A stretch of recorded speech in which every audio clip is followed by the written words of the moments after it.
Greetings, cherished friends, and our respectful welcome to Protecting Our Elders by Preventing Falls, Part 1 of 2. Through medical technology and public health advancements, the average life expectancy across our world has increased dramatically since the mid-1800s. According to the United Nations, globally, the population aged 60 or over is growing faster than all younger age groups. All societies need to give attentive care to the expanding elderly population.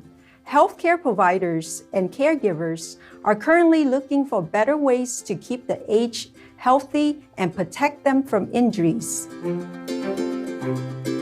Dr. Nguyen Nguyen Tai, a practicing neurosurgeon in the U.S., has been a professor at the University of Florida College of Medicine, Jacksonville's Department of Neurosurgery for 30 years, and is the former chief of the department. In 2018, he wrote an article titled Mild but Dangerous Head Injuries that appears in a magazine published by the Vietnamese Associations of Physicians, Dentists, and Pharmacists of Florida. In this article, he provides profound insights into why even a small impact to an aged person's head should be a cause for concern. Today, we have the pleasure to hear Dr. Tai speak about this important topic and fall prevention measures for seniors. In the elderly population, problems with balance, leg weakness, poor vision due to advanced age, cataract, or macular degeneration, or side effect from medication, all those factors render them prone to falls and injuries when they walk in the dark and bang their heads against doors and walls. These mild head injuries may not cause them great concern and are oftentimes forgotten.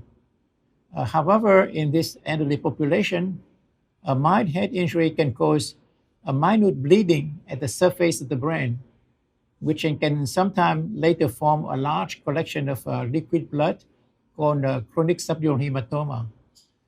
When this collection of old blood gets to be large enough to irritate or cause pressure on the brain, it may cause brain dysfunction, and if left untreated, it can cause a permanent deficit or even death. Well, in case of mild head injuries in the elderly, the initial bleeding is caused by a tear in one of the very small veins that go from the surface of the brain to the inner layer of the dura. The dura is a thin sheet of tissue of less than 1 millimeter in thickness that covers the whole brain. It lies at the surface of the brain but is not attached to it. So there's a very thin space between the surface of the brain and the dura, and in that space are so-called bridging veins. For these bridging veins span the thin space between the brain and the dura. In elderly patients, the space between the dura and the surface of the brain is enlarged because of brain atrophy. Brains in aging shrinks. That is to say, they become smaller, and this natural phenomenon causes some stretching on the bridging veins. When the brain is shaken by a bang to the head, for example, one of these bridging veins may tear and bleed.